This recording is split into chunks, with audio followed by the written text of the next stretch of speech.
This video is all about meetings, and I'm going to split it into two parts. Part number one is going to be about meetings that we are organizing as a facilitator, as someone who sends meeting invites to people, and when we get invited to go to other people's meetings as a participant. Part two is going to be around a framework I would like to share with you that really should help you have successful meetings that really have a goal and direction and achieve what they need to achieve. And the framework is actually from this book that's written by Katarina Kostola. It's called Hold Successful Meetings. It's a recent copy. I absolutely love how practical and easy it is to read and follow her guidance. There are many organizational examples that she talks about, which is absolutely fantastic to see how some big brands really manage meetings and how they encourage internally meetings to be used for encouraging creativity and certainly getting the right outcomes when it comes to spending time on right matters. Before I do go into some level of detail, I would like to share some high-level stats for you to really see where we are with this meeting madness all over the world. Did you know that we have 11 million meetings every day? 55 million meetings are held each week, and 220 million meetings are held each year. These numbers are staggering, and if you were to put together average salaries of all these people who are having these meetings, the cost is absolutely tremendous. So let's have a look as to what we can do that's within our own remit, within our own capability, and what we can really influence in our roles, teams, and organizations we work for from time to time.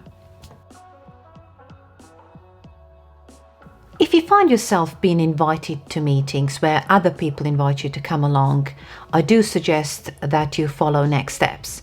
Always check agenda before you attend any meetings, just to make sure what's going to be discussed, and if you do need to prepare anything, double check if there are any actions trackers attached, if anything was actually previously allocated to you, just to make sure you are up to date and that you can share relevant information on the day. I do find that many people still send meeting invites with no agenda, purpose, or what you need to bring to the table. If you find yourself being invited to meetings like that, my suggestion is to find a way to decline them. Even if you are not ready to decline them straight away, my suggestion would be to ring a person. If they're not picking up their phone call, find a way to either text them or send an instant message, whatever internal systems you use in your organizations, to really say, I'm just checking my meetings and I notice I've got this one sent from you. I'm not really clear on the agenda. Do you mind if we have a brief conversation just to make sure I'm up to date and if you really need me to be in this meeting? In terms of how to politely decline a meeting, as I already mentioned, one way is to simply ring up the person and have a conversation as to whether you are needed there in the first place. You can also talk about your priorities, projects you're currently working on, and what has been agreed with your manager as to what you need to spend your time on as well, which hopefully the other person will understand. Always ask as to what's required of you, what's your purpose, what you need to bring to the table, what updates you need to share, what's expected.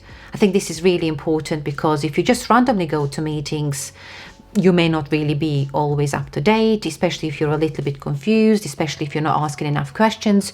Your manager could ask you what you're spending your time on, and you really want to be able to sort of say what meetings you go to, what's required of you, and how you are contributing to the overall wider team and wider organization. Another one I often use as well, especially if I notice that a meeting is quite long and there is only one element that's really relevant to me, I often ask if I could just attend for my own slot. And that's often okay to do, especially if other parts of that project are not really relevant to you and there are no correlations, there is no overlap. I often find if I am given a 15-minute slot, that's a lot better than just me sitting there for 60 or 90 minutes or sometimes even 2 hours just to really listen to as to what's going on when it's not really relevant to me. Now let's proceed with the part where we are Meeting Organizer, where we are sending meeting invites to people to come along and attend our meeting. I published last week my video about email etiquette, where I think that if it's a quick conversation, please don't send emails and please don't set up meetings. My suggestion is to really challenge yourself and really say, do I really need this meeting? Is this just a quick telephone conversation with a particular person or a couple of people? To really save your time and their time as well. I'm sure they would really appreciate that. If you do have to set up meetings because you are project managing something, or it's been agreed that you would actually manage meetings and they would be sent from your diary, always have an agenda. Please don't send meeting invites with no agenda. Please don't send meeting invites with no clear subject line as to what the purpose of that meeting is and why have those people been invited to the meeting and what you expect them to bring to the table. The more information you give them, the better for you. Simply put yourself in their shoes. No one likes to be invited to a meeting where they're not really clear as to why they're there. Often, I know if it's quite important, if it's a governance type meeting, there is a requirement for people who can't attend it to send a suitable replacement. So if you do absolutely need them to be there, either ask for a replacement or an email update or have a phone call with them before that meeting so you can share it on their behalf as well. That's something I know I often do, and I've seen it done as well before, especially if people are on annual leave as well. For example, a cover is often needed to be in place. As someone who is organizing meetings, you will have to open and close the meeting, you will have to chair it, and you will have to facilitate a meeting. So really, being inclusive and having a voice in a meeting is quite important, and sometimes people overlook this, but it's something I would like you to be really conscious of as to how you're going to facilitate and chair this meeting. And to avoid any awkwardness on the day, I would also suggest that you, for example, open it with regular agenda, what you're going to talk about, go through any actions from any previous meetings if you've had previous meetings, and really kind of go through actions, go through agenda, and explain to people that you would like them to either, chip in by asking a question, that, for example, you're happy to be interrupted, or, for example, you could say, I'm just going to take you through a couple of slides, and then towards the end you'll have an opportunity to ask any questions. Or if it's a video call, for example, you could say to people, if you want to chip in and say something, please put in a message in the chat box and I will invite you to say a few words. It's as simple as that, but I do find that when we explain to people how the meeting is going to be run, how we're going to facilitate it, it really helps people know when they can speak up, how they can speak up without really feeling, oh, can I interrupt or not? Can I come in or not? In terms of closing your meetings, I think it's quite important to have AOB, any other business, on your agenda as well. And that's another opportunity for people to bring other items to the table that were, for example, you didn't have an opportunity to talk about. And before you officially close the meeting, invite people around the room, around the virtual call to really chip in as well. And what you could also do for those who are less vocal but certainly have some views, you could say, please, after the meeting, if you reflect on this conversation and meeting, please drop me an email or give me a call if you would like to have a conversation on a one-to-one basis as well. After your meeting, make sure that you do a meeting summary, that you send it to the people, include in any other future meeting invites so they can really go to remind themselves as to what's needed to be done. I have also created a meeting toolkit that you can download from my digital store, and in this toolkit you'll be able to find a couple of templates on how to set up your agenda, meetings template, actions template for your more formal governance meetings. I do have a project management toolkit that does have a meetings tab that's quite useful as well if you are managing your projects and you are leading on meetings where you're tracking progress, etc. It's quite useful to actually download that as well. For the last part of this video, I would like to share with you a 4D framework that's developed by Katerina Kustula. Full framework with more examples, more questions, more detail can be found in her book. 4D stands for define, develop, decide, and do. Katerina really explains that this framework is a great tool to really explain to participants and people as to what your meetings are all about and what they need to do in those particular meetings. So the purpose of the 4D framework is that you will avoid meetings that could have been an email or a phone call. You will benefit from having a more focused audience, reduce the need to schedule more meetings, and if the meeting does not achieve any of the 4Ds, then you probably don't need a meeting at all. Let's start with define. And Katerina basically says that defining a problem starts with 3 words. How might we? It started in the 70s in Procter & Gamble. And when someone says, how might we improve our sales? How might we improve our customer retention? How might we reduce our overall cost and have more profits? You really can't help but go into the solutions mode and try and solve the problem itself. So how do we define a problem?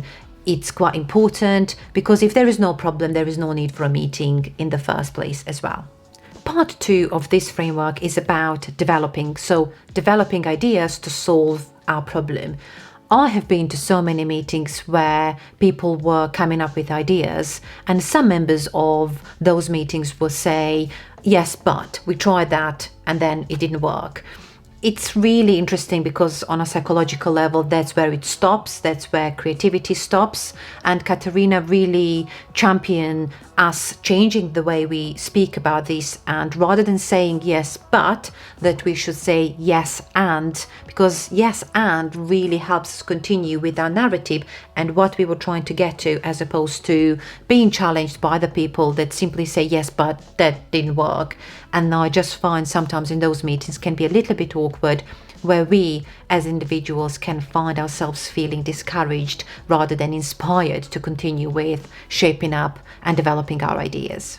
I would like you to be mindful that brainstorming may not always work. There is actually a good research that talks about it. I'll attach a link as well for you to read a bit more. And we just have to be mindful of having a team meeting with a larger audience that really may not give you what you need. You want all participants to contribute to developing ideas. And sometimes you can go to certain meetings where they're trying to brainstorm ideas, and then what you end up with, a couple of members of their team being super vocal and completely overtaking the group, whereas the other members of that team meeting can find themselves feeling on the quiet side, and they will absolutely let others who are more vocal run the meeting, if you like. So one way, if you are organizing meetings like this where you want all participants to contribute and develop ideas, is to say to them, please, before the meeting, could you email me your ideas and what you hope to get out of the meeting, so we can really spend time on each and really decide what we're going to progress with. And then eventually you can have the team meeting where they all come together, and maybe you have an opportunity to present each of their ideas and spend some good quality time on it. Decide step is all about deciding what ideas you're going to proceed with, and there are many ways as to how this can be done. In Katerina's book, she talks about voting and all sorts of options that can be a little bit time consuming. In my own experience, when it comes to proposing ideas, let's say there is a business case and you're proposing some options and recommendations, in my experience, sometimes a department head will make a decision, sometimes an executive lead will make a decision, or sometimes there is a panel of 2 or 3 people who will make a decision. And we need to really early on establish who will make a decision and how is that going to be governed or run. And final step of this framework is do. So once we've gone through all these steps, then we need to go into action mode. Needs to be agreed as to how you're going to meet, how often, what's the purpose of those meetings, and try and follow some of the meeting etiquette I mentioned earlier, and really see how you can add value so your time is spent on right matters. That's it for this video. Let me know what you think. Let me know your feedback as always. Speak to you soon. Bye.